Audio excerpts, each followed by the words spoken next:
Well, it's hard to believe it's been just over 3 years since I hauled this old 49 Mercury home in hopes of getting it mobile at least, but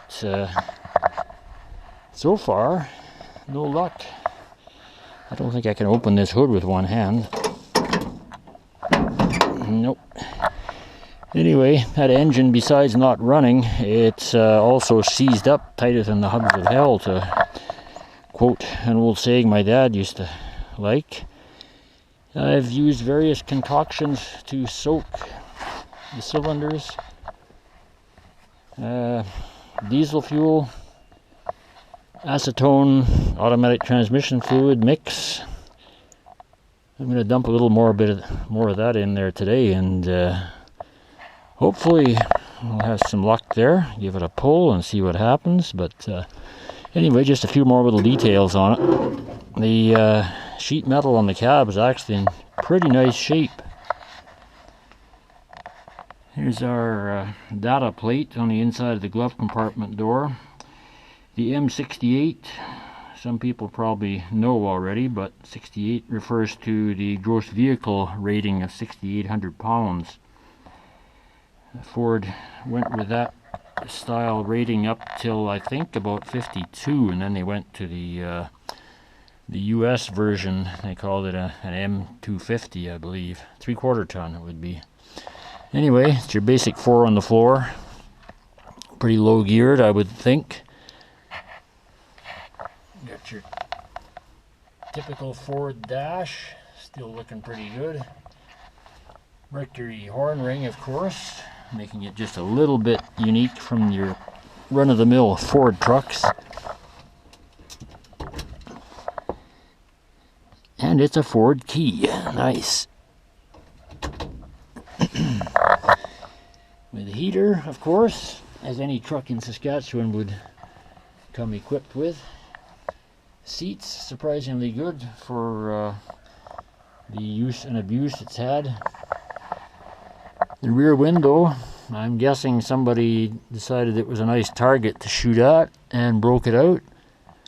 Raccoons found it a handy way to get into the cab and get after mice, but so I did a crude patch-up job with some expanded metal and angle iron just to keep the raccoons out and the birds. But as you see here, I've never seen a cab rust in that area before. I'm guessing it started on the inside when mice got in there. Box integrity is not great.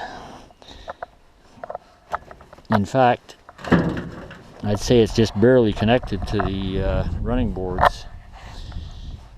Got your old Widowmaker wheels on here.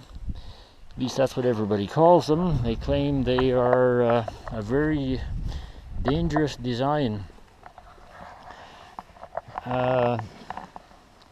Tend to get rusty, dirty, and then when you're inflating them, they tend to blow up with disastrous results. So I'm not looking forward to working on these. They're 17-inch, 750/17. One thing I was a little surprised to see, a wheel from Chev or GMC of the same era will bolt right on, right down to the hubcap fitting. And the GM wheels are a little different design. I'm thinking they're a little safer design. They have, as you can see here, the split ring. They're still a two-piece wheel, according to what I've been told. I've never had it apart, so I don't know. Ideally, I'd like to convert these to a drop center rim, one piece, and go with, say, a 4-ply 17-inch tire.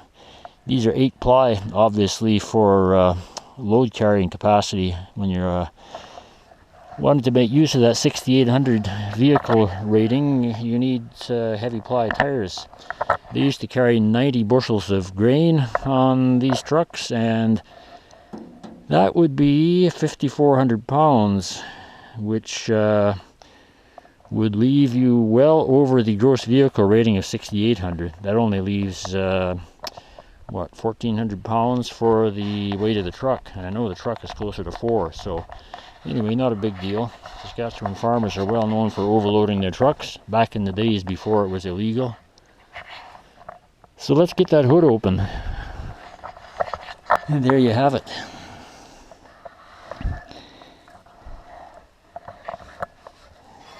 Must have had a little front end collision there. Looks like somebody took an axe to it there. Anyway, here's your basic Ford Flathead. It's despite being a Mercury truck, it's not a Mercury. It's not the big Mercury 255 engine. It's just your basic Ford 239. It'll be the 8BA, but it's got the truck water pumps with the wide pulleys for the thick belts. The car 8BAs had the narrow pulleys, separate belts for the generator and water pumps. Actually, I think this one did too. I see the crank pulley has the double V pulleys on the bottom there, so yeah, probably the inner sheave ran the water pumps and the front one ran the generator. I've got the generator off now so I could get a big wrench on the crankshaft and hopefully crank it over. So far no luck on that. Got your date of manufacture here on the firewall.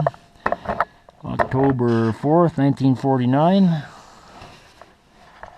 Get your data plate up there on the firewall. All the particulars you need to know for research purposes. Yeah, time has taken its toll on the rubber parts, but that's not a necessity anyway. This will be the gravity feed if it ever comes to the point of starting and running. So there you have it. I gotta pull these spark plugs. I think they're only finger tight. I'm gonna mix up a little bit of acetone ATF fluid and pour it into the spark plug holes, and we shall see. Anyway, stay tuned for more exciting details.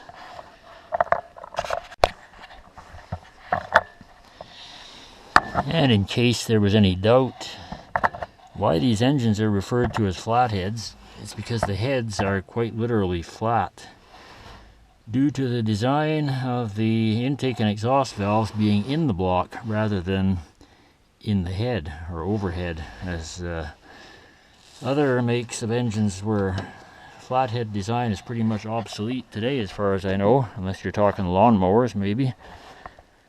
But back in the 1950s, 40s, 30s, if you bought a Ford, you got a flathead engine. So there you have it. The acetone ATF mix is in. I'm going to give it some time and maybe try a wrench on there or get some help to give it a pull. We'll see what happens.